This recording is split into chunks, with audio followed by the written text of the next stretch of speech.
Hey guys, All in Crypto here, and welcome back, ladies and gentlemen, for another YouTube video. This is just going to be a short and sweet update. Many of you that follow me on this channel are cryptocurrency investors, and there is a standard that has been secretly set for cryptocurrencies that will allow them to, or I should say, increase the likelihood of them being adopted by big institutions and corporations. We are going to be unpacking what that standard is, why it's relevant, and some of the coins that are involved in it in this video. I have an article that I want to look at that came out in February. However, this is going to be ever changing and something that we are going to be keeping an eye on. But some of the cryptocurrencies that are listed as compliant with this standard, we have already spoken about on the channel. Some of them we perhaps have not. So I found it very interesting, something to pay attention to. Ultimately, they are going to be standards within the cryptocurrency realm. And it's likely, for example, in the case of the United States, that they are going to be set by United States entities or entities that typically set United States standards. And this entity, which is the ISO standards, typically do set a lot of standards globally for many different things. And they have a cryptocurrency standard called ISO 20022. And today we're going to look into it, what it is, everything about it, and some of the cryptocurrencies that, of course, are compliant already. So without further ado, guys, let's get straight into this video. IS 20022 cryptos, list of compliant coins in 2023. Let's kick things off, guys, by getting into what is IS 20022. ISO 20022 is an international protocol that provides a secure and stabilized way of exchanging financial messages between organizations within the payment industry. The protocol will replace the 50-year-old SWIFT financial messaging system, which banks and other financial institutions use to facilitate global payments. The standard addresses the need of financial service organizations looking to create global accepted messaging languages. The languages allow them to implement the business process and collaborate with their partners, utilizing one universal platform. Financial institutions such as banks, crypto companies, and stockbrokers can benefit from ISO 20022. It enables efficient and effective communication across multiple departments and organizations, reducing costs associated with numerous communication systems. In addition, achieving interoperability between existing protocols while still having the ability to support specific financial businesses processes make ISO 20022 an excellent choice from any company involved in financial services. So why are the ISO standards crucial? Financial institutions have always had to consider technological advances to keep up with competition. In the new ISO 20022 standards, crypto could be assigned ISO codes if they are compliant with ISO standards. This could lead to adoption by centralized banks and enable cross-border payments through centralized financial institutions. As we move towards a new quantum financial system, the third party, including cryptocurrencies wishing to engage with them, must be able to use ISO 20022 format. The standards present an essential test for the ability of institutions of all sizes to adapt and embrace innovative solutions. ISO solutions is more advanced than the traditional legacy format. Banks use it to support more sufficient data volumes and faster processing rates. As a result, it is ideal for quick payments, daily liquidity management, compliance checks, and fraud detection and prevention. All demands. Overall, ISO standards present an opportunity and a challenge for companies wishing to stay ahead of their peers regarding technologies. So ISO standards are used in many different industries. Bikes, for example, is a bit of a sort of far out one. But the ISO standards, I think ISO is set in Geneva. That's the sort of headquarters of it. But it is a global standard that's kind of came up with by experts in individual fields.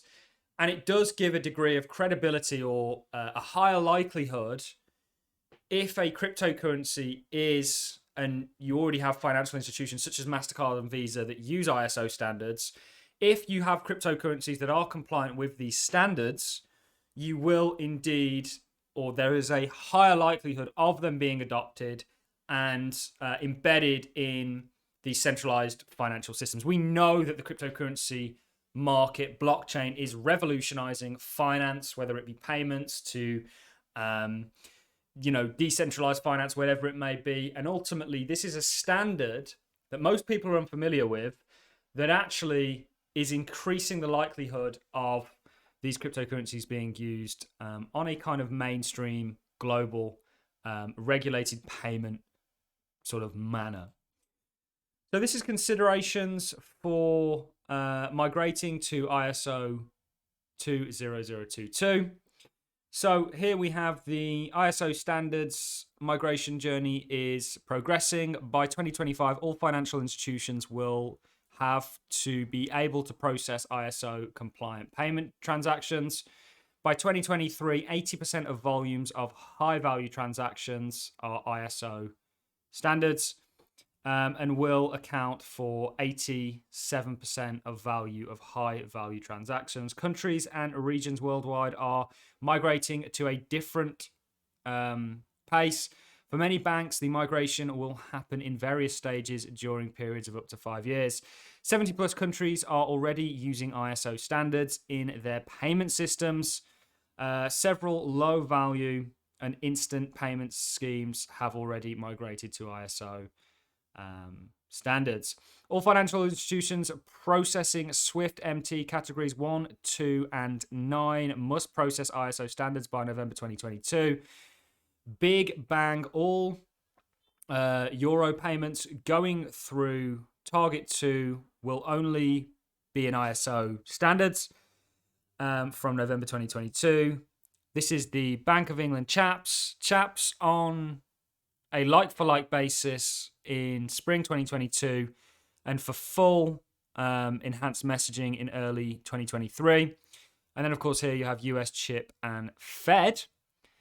Planned enhanced ISO standards messaging through a big bang rather than via a phased approach, but currently redefining the strategy.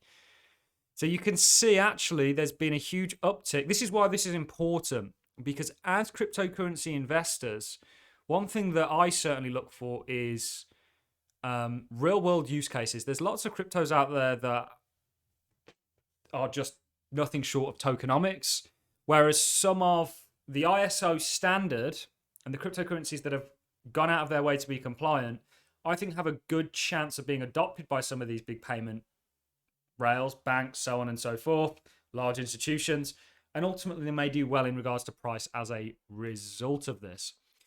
So crypto companies, we'll read through this, guys. Not much more to go before we actually get to the list. Crypto companies must consider several factors when migrating to the ISO protocol. These include readiness of payment infrastructure. The payment infrastructure must be ready to support the standards. The infrastructure includes hardware and software installations and the ability to send and receive messaging, compliance and regulatory requirements, of course, data security, cost of implementation, programming and governance support, strategic benefits of ISO standards implementation, benefits of ISO, training and resource requirements, client education, and management of new data and data fields. So the benefits of compliance are, of course, by meeting the standards, cryptos lists strict criteria, coins and tokens can enjoy several benefits. These include increased visibility and credibility among investors and traders, enhanced security and measures for storage and transactions, improved liquidity for trading activity, reduced risk of fraudulent activity, increased customer confidence in the coin's token stability and reliability. So now we're going to move on to a list. Now we talk about Cardano, we've spoken about things like Algorand, XLM, and of course HBAR on the channel, but this is a list of 8, and then we will move on to the conclusion, and I will love and leave you. So these are perhaps 8 cryptocurrencies to keep an eye on. Of course, do your own research. We all have our own plans, but the 8 coins and tokens have been certified in ISO compliance. So these have all been certified.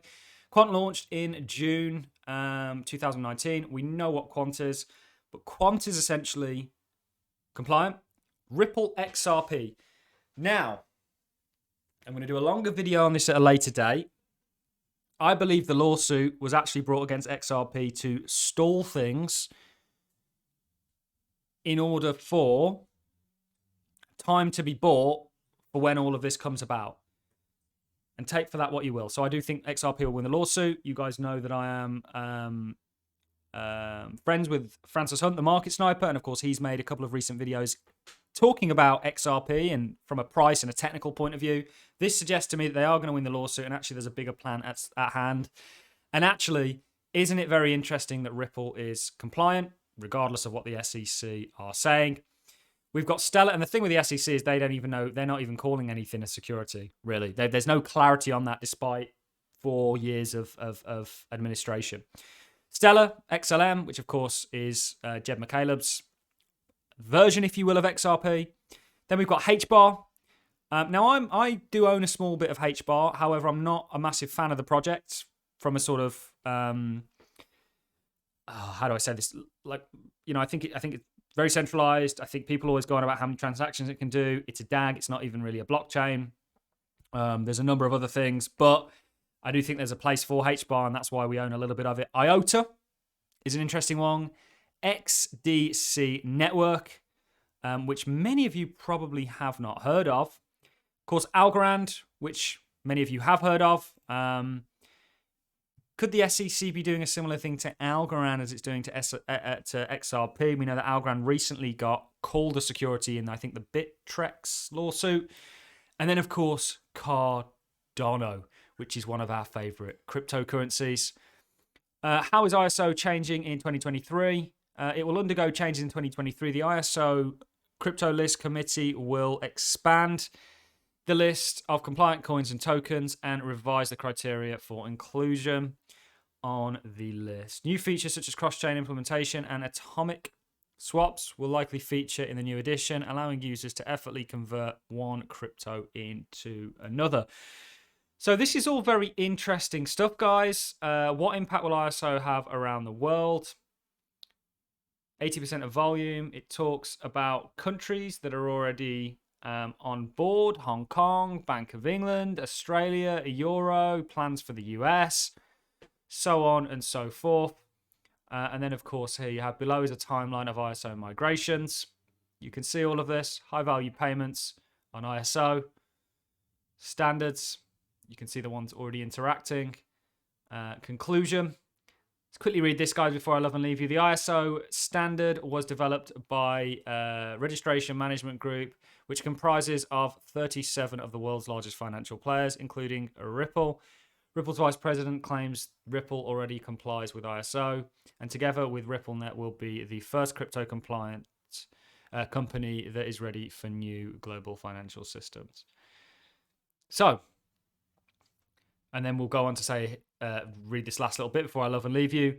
In 2025, ISO will be the global standard for high or large value payment systems in all reserve currencies, and is projected to handle 80% of all transactions, 87% of transaction value global. The European Central Bank and SWIFT have announced ISO go live dates moving forward. Isn't that interesting? I don't see enough people covering this standard. You guys know we're all about education on this channel. Of course, we trade and invest for a living. But ultimately, you know, there is a wave of adoption that's still yet to happen with the crypto space. And I would argue, certainly in regards to payments and likelihood of cryptocurrencies working with banks,